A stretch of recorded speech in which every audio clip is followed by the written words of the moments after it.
Good evening to all, my dear students of class 10 ABC।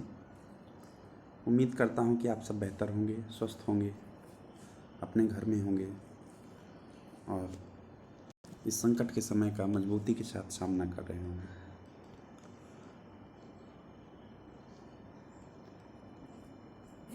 इस समय हम लोग सेकंड चैप्टर अर्थात सिविक्स का सेकंड चैप्टर फेडरलिज्म हम लोग पढ़ रहे हैं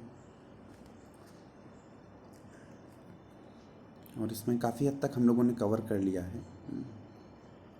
मैंने आपको कुछ होमवर्क भी दिया था कि 2 पेजेज हैं, इनको पढ़ लीजिएगा, ठीक है, पेज नंबर 11 एंड 12। फिर मैं 13 को बता रहा था, डिसेंट्रलाइजेशन इन इंडिया, है ना। इस बात पर चर्चा हो रही थी कि डिसेंट्रलाइजेशन इन इंडिया, तो इंडिया में हम 3 तरह के मतलब गवर्नमेंट देखते हैं। आपको पता है, central government, state government and local self government या लोकल गवर्नमेंट भी हम जिसको कहते हैं, है ना। और इसी पर हमको बात आगे करनी है। When power is taken away, second paragraph, page number 24, when power is taken away from central and state government and give to local government, it is called decentralization, है ना। ये भी मैंने आपको पढ़ा दिया था, लोकल सेल्फ गवर्नमेंट की बात हो गई थी। फिर the need for the decentralisation was recognised on our constitution, ये भी हो गया है, हाँ ये हो गया है। यहाँ से पॉइंट पढ़ाने हैं, पॉइंट पर डिस्कस करना है। तो पहला पॉइंट है, now it is continuously mandatory to hold regular elections for local.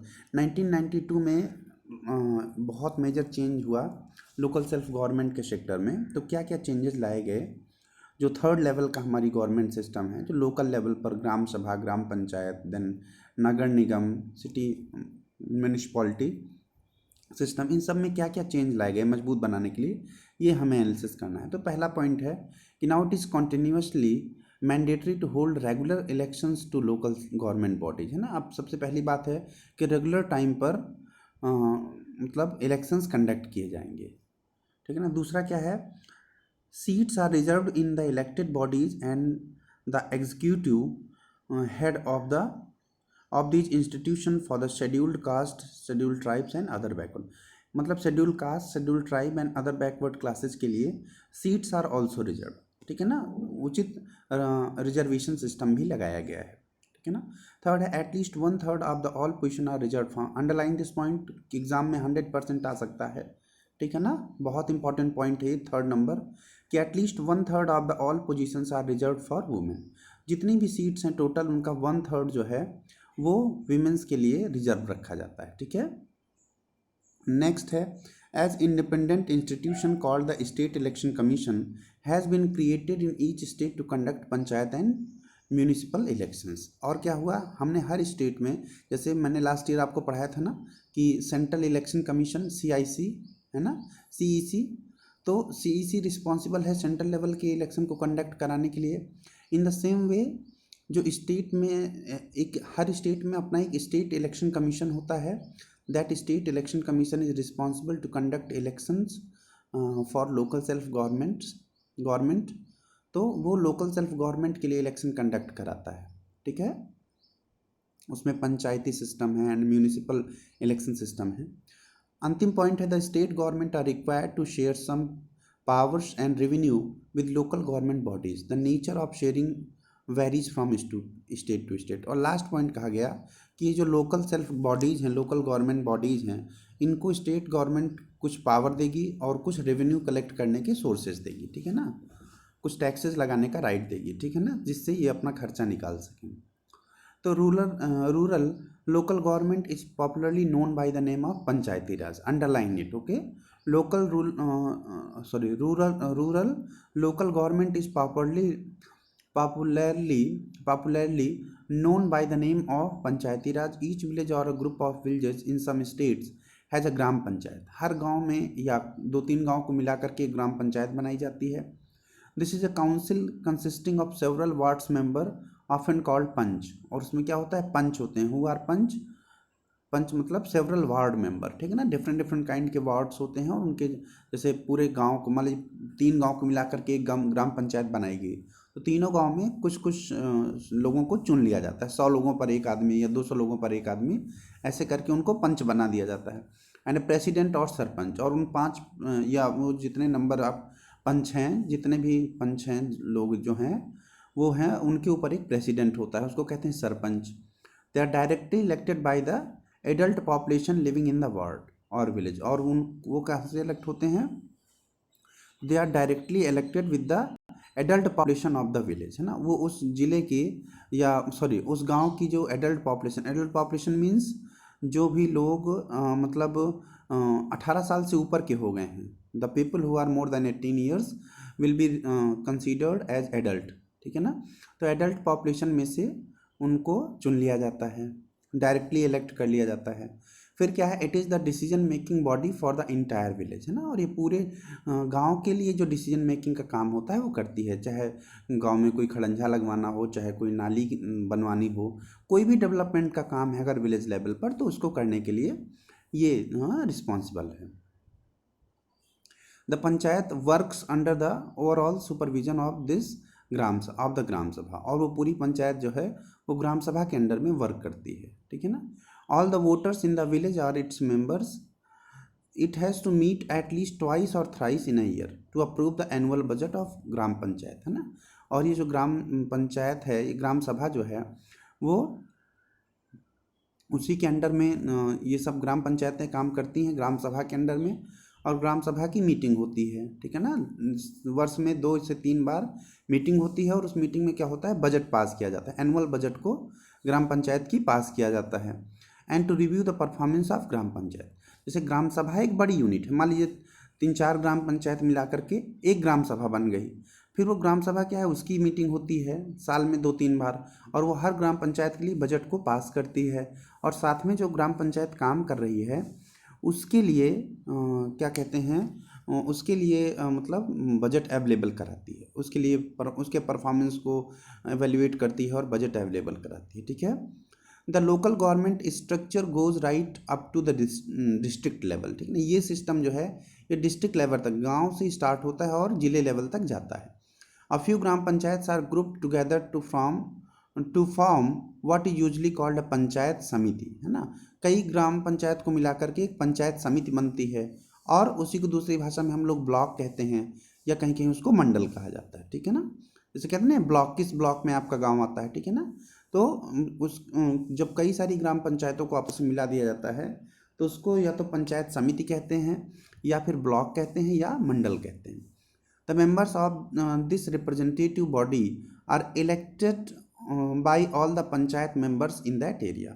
और जो इस मतलब पंचायत समिति के जो मेंबर्स हैं वो मतलब जो मेंबर्स हैं वो और सभी पंचायत बॉडीज़ के जो रिप्रेजेंटेटिव हैं, just a minute, the members of this representative body are elected by all the panchayat members in that area, ठीक है ना। तो उस पूरे एरिया में जितने भी पंचायत मेंबर्स आते हैं उन लोगों के बीच से मिल करके ब्लॉक पंचायत के सदस्यों का या पंचायत समिति के मेंबर्स को इलेक्ट किया जाता है। All the panchayat samiti are mandals in a district together continue the zila, okay. All the panchayat samiti और mandals in a district together constitute the zila, ठीक है ना। और इस तरह की सारे ब्लॉक मिला करके एक जिला बना दिया जाता है, ठीक है ना, जिला परिषद, है ना। और वो मतलब जैसे मान लीजिए आप ब्लॉक तो समझ गए ना, ब्लॉक या पंचायत समिति आप समझ गए, फिर यही सारी पंचायत समिति जब ज़्यादा हो जाती हैं तो उसको क्या डिक्लेयर कर दिया जाता है? जिला परिषद। देखिए ये एक हायरार्कल आर्डर है जिसमें डिस्ट्रिक्ट लेवल पर क्या है? डिस्ट्रिक्ट परिषद है, ठीक है ना, जिला परिषद है, उससे नीचे क्या है? पंचायत समिति है या ब्लॉक प्रमुख है, ब्लॉक पंचायत समिति, ठीक है ना। और उसके नीचे क्या है? ग्राम सभा है, उसके नीचे क्या है? ग्राम पंचायत है, ठीक है। तो ये सब चीज़ें हैं। द मेंबर्स ऑफ द जिला परिषद आर इलेक्टेड, ठीक है ना, जिला परिषद की मेंबर्स का इलेक्शन होता है। Members of the Lok Sabha and MLAs of that district and some other officers of that district level bodies are also its member. जो जिला परिषद होती है उसका एक अध्यक्ष होता है जो जिले में इलेक्ट किया जाता है, चुनाव होता है उसका, ठीक है ना, बाकायदा। और उसके अलावा जो लोकसभा, उस जिले का जो लोकसभा का मेंबर होगा, member of Lok Sabha.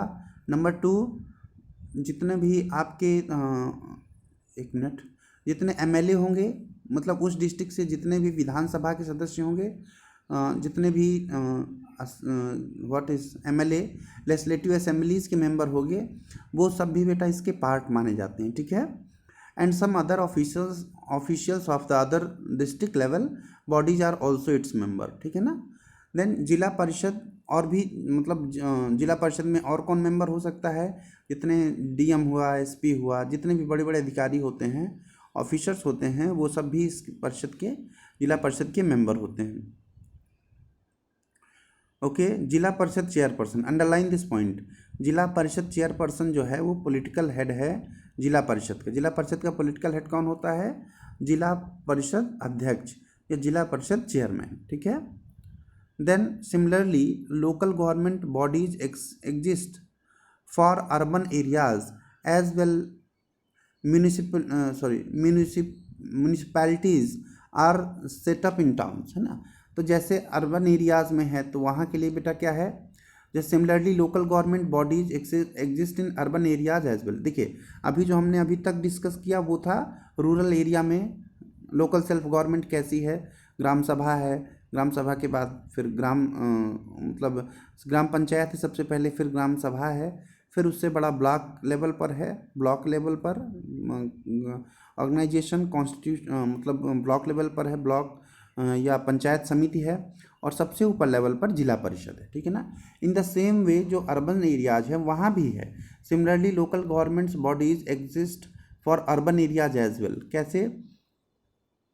म्यूनिसिपालिटीज are set up in towns, बड़े बड़े जो टाउन हैं, ठीक है ना, शहर है, वहाँ म्यूनिसिपालिटी होती है। Big cities are constituted into municipal corporation, ठीक है ना। तो जो बड़े बड़े शहर हैं लाइक इलाहाबाद, लखनऊ, कोलकाता, ठीक है ना, दुर्गापुर, ये जितने बड़े बड़े सिटी हैं बेटा, ठीक है ना, इनको क्या किया जाता है, इनको एक म्यूनिसिपल कॉरपोरेशन इनको गवर्न करती है, ठीक है। और both municipalities and municipal corporation are controlled by elected bodies consisting of people's representative, ठीक है ना। और जो both municipal and municipalities and municipal corporation. अच्छा, ये दोनों जो होता है, जैसे टाउन लेवल पर मैंने बताया म्यूनिसिपल पार्टीज हैं, ठीक है ना, और बड़े बड़े शहरों पर क्या है, म्यूनिसिपल कॉरपोरेशन है। तो ये दोनों both municipalities and municipal corporation are controlled by elected bodies, है ना। इनको कौन कंट्रोल करता है? इनको एक इलेक्टेड बॉडी कंट्रोल करती है, ठीक है ना, कंसिस्टिंग ऑफ पीपल्स रिप्रेजेंटेटिव, और जिसमें कौन होते हैं, वो इलेक्शन होता है तो उसमें लोग वोट डालते हैं और अपने रिप्रेजेंटेटिव को इलेक्ट करके वहाँ भेजते हैं। Municipal chairperson is the political head of the municipality, है ना। It is municipal corporation such as officer is called mayor, ठीक है ना। और जो म्यूनिसिपल कॉरपोरेशन है वहाँ का जो हेड होता है, उसको ज़्यादातर हम लोग क्या कहते हैं बेटा, मेयर कहते हैं। क्या कहते हैं? मेयर की पोस्ट से उसको जाना जाता है, ठीक है ना। कोलकाता के भी मेयर हैं, ठीक है। देन क्या है बेटा, लास्ट क्या बोलते हैं, एन एक्सपेरिमेंट इन ब्राज़ील है, इसको पढ़ लीजिएगा। और लास्ट पैराग्राफ है, this new symbol of local government is the largest experiment in democracy conducted anywhere in the world. These are new about 36 lakh elected representatives in the panchayat and municipal ETC, ठीक है ना। ये हमारे यहाँ का जो local self government system है ये पूरे वर्ल्ड में बहुत ही मतलब डिफरेंट है और बहुत अच्छा है, ठीक है ना। This new system of local government is the largest experiment in democracy conducted anywhere in the world, ठीक है ना। तो ये लार्जेस्ट नंबर पर किया गया एक्सपेरिमेंट है। there are now about 36 lakh elected representative, है ना। अभी 36 लाख लगभग इलेक्टेड रिप्रेजेंटेटिव हैं in the panchayat and municipalities, ठीक है ना, जो पंचायत में और म्यूनिसिपैलिटीज़ में हैं, ठीक है ना। All panchayat and municipalities ETC, है ना, all over the country. This number is bigger than the population of many country. और ये जो 36 लाख के आसपास जो मेंबर हैं म्यूनिसिपैलिटी के या लोकल सेल्फ गवर्नमेंट में रूरल जो ऑर्गेनाइजेशन हैं, जैसे पंचायत, ग्राम सभा, ग्राम समिति, ठीक है ना, या म्यूनिसिपल कॉरपोरेशन, ठीक है ना, इन सब चीज़ों का बेटा जो भी मतलब लगभग 36 लाख मेंबर हैं इन सब के माध्यम से, ठीक है ना। और कभी कभी लगता है कि ये पूरी जो पॉपुलेशन है, ये पूरे इंडिया की पॉपुलेशन, सॉरी 36 लाख की जो पॉपुलेशन है, कई यूरोपियन कंट्री या कई अदर कंट्रीज़ की तुलना में बेटर है, ज़्यादा है। This number is bigger than the population of many countries in the world.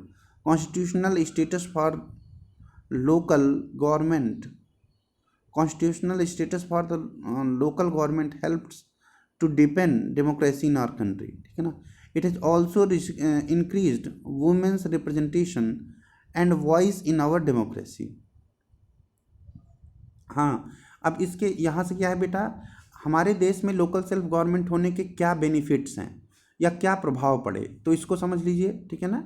This number is bigger than the in the word constitutional status for the local government has help the two deepen democracy in the country. Number एक बात क्या है, democracy local level तक पहुंच पाई, पहला लाभ। It has also increased women's representation and voice in our country, दूसरा लाभ। और at the same time there are many difficulties, कुछ नुकसान भी है, कुछ कठिनाइयाँ भी हैं। While election are held regularly and enthusiastically, gram sabhas are not held regularly, ठीक है ना। Most state government have not transferred significant powers to the local government. सबसे पहली बात तो ग्राम सभा जो है, ठीक है ना, जिस हिसाब से उनके इलेक्शन होते हैं उस हिसाब से उनकी मीटिंग्स नहीं होती ग्राम सभाओं की। दूसरी प्रॉब्लम यह है कि ज़्यादातर जो है वो most of the governments held regularly, sorry most of the governments have not transferred significance power of the local government. ज़्यादातर क्या होता है कि स्टेट गवर्नमेंट जो है वो लोकल गवर्नमेंट को पावर नहीं देती। Nor have they given adequate resources, और ना ही वो जो स्टेट गवर्नमेंट है वो लोकल सेल्फ गवर्नमेंट को सफिशिएंट रिसोर्सेज देती है। Nor have they given adequate resources, we are